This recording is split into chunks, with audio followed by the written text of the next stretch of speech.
In this video, we'll take a closer and a more detailed look at creating content for the How to Login topic using the rules of technical writing grammar and style.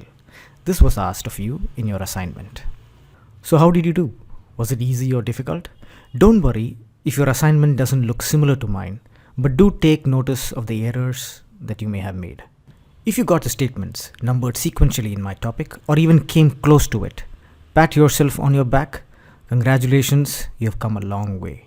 Also, don't worry about formatting, that is the fonts, font size, etc. We'll be covering that very soon.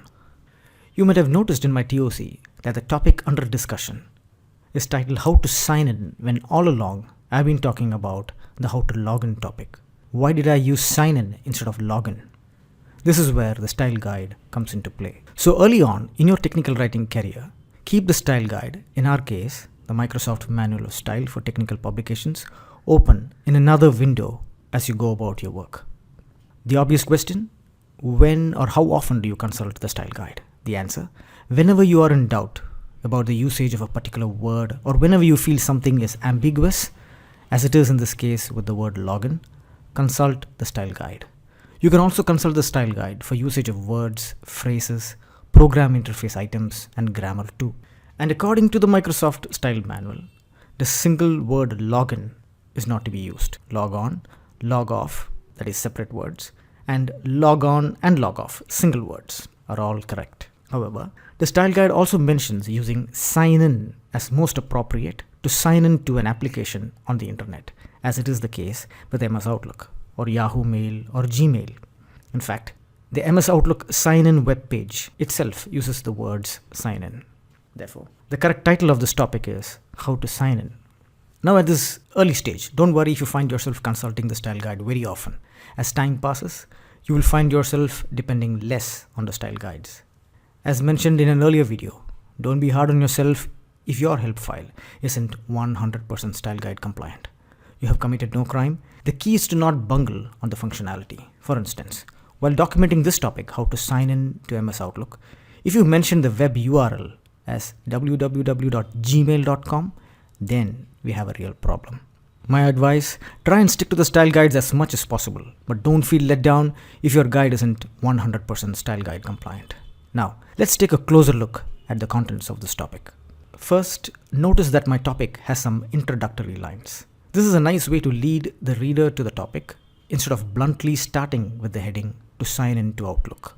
Next, notice how the instructions are numbered starting from 1. Each instruction is followed by a statement indicating the result of that instruction. Instructions use the active voice and they all begin with a verb, that is an action word. All statements describing the results of instructions use the present tense. Next, let's take a look at each of the instructions. The first line, open your internet browser, is pretty straightforward.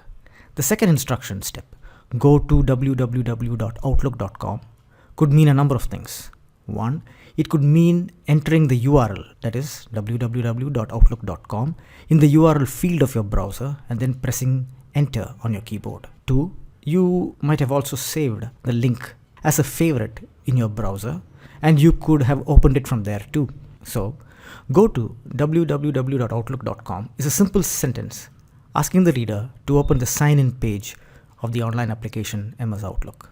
The Microsoft Style Guide also mentions it this way. But instead of go to www.outlook.com, if you had used the line enter www.outlook.com in the URL field of your browser and press the enter key, it is not entirely wrong.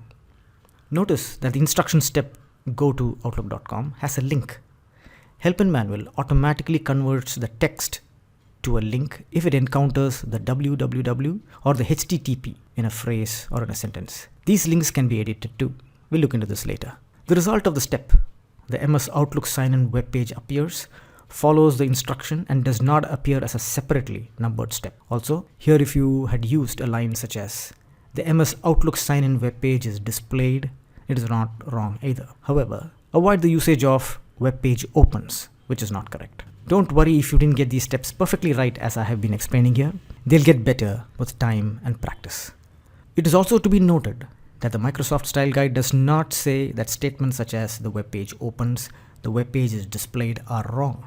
It only says that they aren't in the Microsoft style of writing. Another thing you might have noticed is the appearance of red squigglies below words, as in the case of the www in the link and the word web page. The help and manual editor here indicates that there is an unrecognized word or a spelling mistake. Right-click the word underlined by the squiggly, and from the shortcut menu that appears, select an alternative word from the list with the correct spelling, or click Add to the dictionary to add the word to your help and manual dictionary, and in which case the red squiggly will not appear for this word anywhere in the current document and on future projects. Now for the two statements where the email and the password have to be provided. That is, type your email in the email or phone box and type your password in the password box. You might have used the word enter instead of the word type and field instead of box, which again are not wrong, but the correct words to be used are type and box. And for the final step, do not use the word button as in click the submit button. Instead, click submit is clear enough. Here's another tip. After having written a considerable amount of content, instead of referring to the style guide, refer previous content written by you for which you had already consulted the style guide. For instance, if you have consulted the style guide and have already corrected or learnt that you have to use the word type and box instead of the words enter and field in a statement, such as type the password in the password box, then every time you're confused whether to use the word type or enter or box or field, all you need to do is refer to your earlier documentation. So that's it for the review of this assignment. I would recommend watching this video again or multiple times so that you understand the process of creating content more clearly. Let's move on to add more content to this topic to make it complete. First, add a note after the line type your password in the password box, mentioning that passwords are case sensitive. Also, let's add the procedure to sign out of MS Outlook to this topic as well. These are asked of you in your next assignment.